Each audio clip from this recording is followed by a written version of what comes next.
Nous allons aborder dans cette vidéo le 6e livre consacré aux fondements de la finance qui marque le début d'une série de 9 vidéos sur le management financier. La finance recouvre un domaine d'activité, celui du financement, qui consiste à fournir l'argent nécessaire à la réalisation d'une opération économique. Fondamentalement, la finance rassemble tout ce qui touche à la gestion de l'argent et au processus d'acquisition des fonds nécessaires.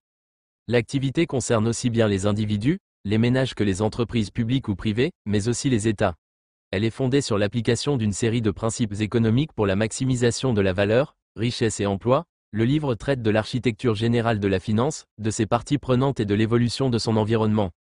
Pour ce qui est de l'architecture de la finance, nous retrouvons fondamentalement 4 types de finance: la finance d'entreprise, la finance de marché, la finance personnelle et les finances publiques. 1. La finance d'entreprise, c'est le champ de la finance relatif aux décisions financières des entreprises. Son objet essentiel est l'analyse et la maximisation de la valeur de la firme pour ses actionnaires envisagés sur une longue période. La finance d'entreprise vise la réussite de l'entreprise, son développement et l'augmentation de sa valeur. Elle consiste à opérer les meilleures opérations et stratégies pour générer de l'argent, et l'investir efficacement en gérant les risques. Elle s'appuie entre autres sur la comptabilité pour analyser la situation économique et financière d'une entreprise ou d'un groupe afin d'aider les organes de direction à adopter ou modifier les stratégies de croissance. Les métiers de la finance d'entreprise font appel à l'ensemble des techniques se rapportant à la gestion de la trésorerie, aux investissements, aux dépenses et aux éventuelles participations des entreprises sur les marchés boursiers. 2.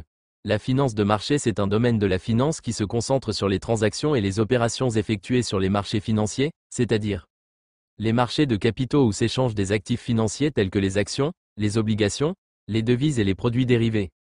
Les marchés des produits de base, ou commodities, où s'échangent les produits agricoles, les produits énergétiques, les matières premières et les métaux précieux.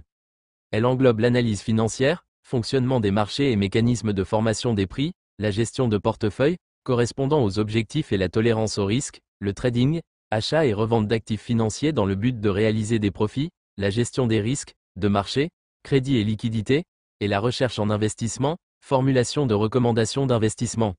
3.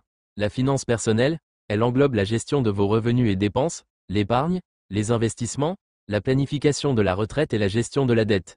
Il s'agit d'un ensemble de stratégies et de pratiques pour gérer efficacement votre argent afin d'atteindre vos objectifs financiers personnels. 4. Les finances publiques, elles désignent l'ensemble des opérations financières liées à l'État, aux collectivités territoriales et aux organismes publics. Cela inclut la gestion des recettes et des dépenses, la collecte des impôts et taxes, ainsi que la gestion de la dette publique.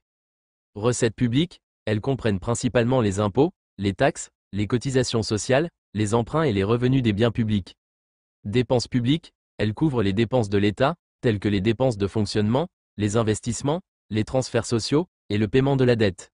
Budget public, c'est le document qui prévoit les recettes et les dépenses de l'État ou d'une collectivité territoriale pour une période donnée, généralement une année.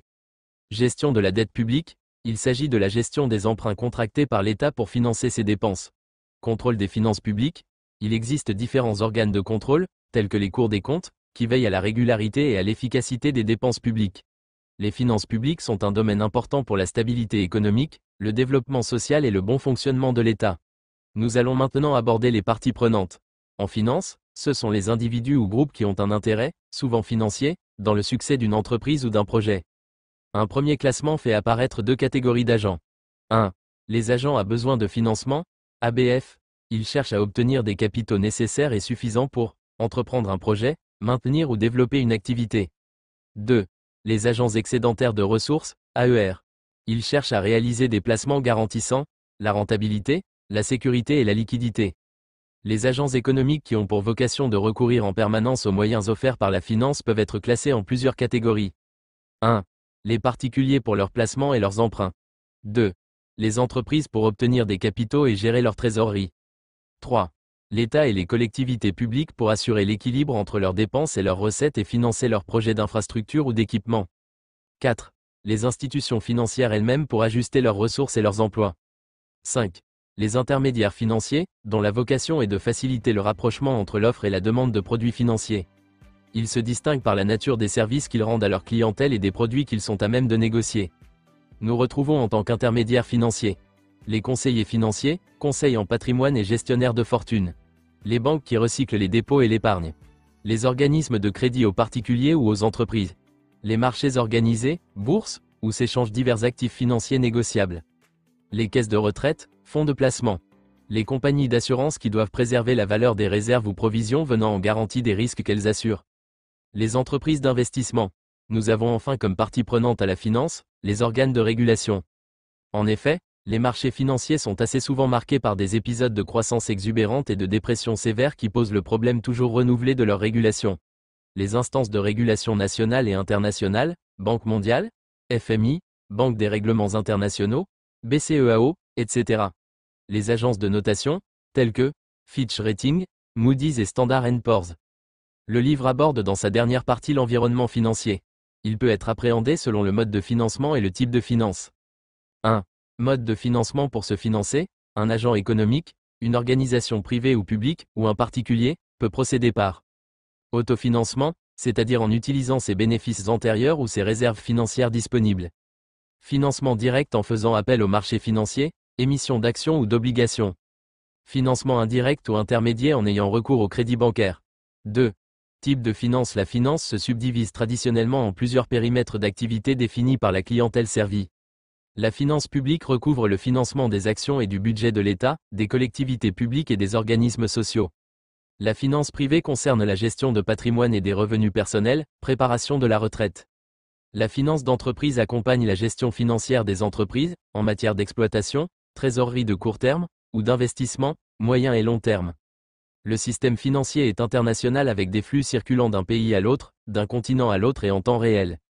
Il rassemble un ensemble d'acteurs reliés entre eux par un réseau de communication, formant une série de marchés financiers spécialisés. Les marchés financiers visent chacun à équilibrer l'offre et la demande dans un actif financier particulier par la confrontation des ordres entre les divers acteurs détenteurs de moyens monétaires ou financiers. Nous voilà à la fin de cette vidéo sur les fondements de la finance qui marque le début d'une série de 9 vidéos sur le management financier. Nous vous donnons rendez-vous très prochainement pour la 7e vidéo de la librairie Forme consacrée aux principes généraux de la comptabilité. Vous trouverez dans le descriptif ci-dessous les liens pour accéder à la librairie Forme, passer vos commandes et disposer de plus amples informations. N'oubliez pas de vous abonner si ce n'est pas encore fait pour bénéficier de nos prochaines vidéos, de liker et de partager autour de vous pour plus d'impact.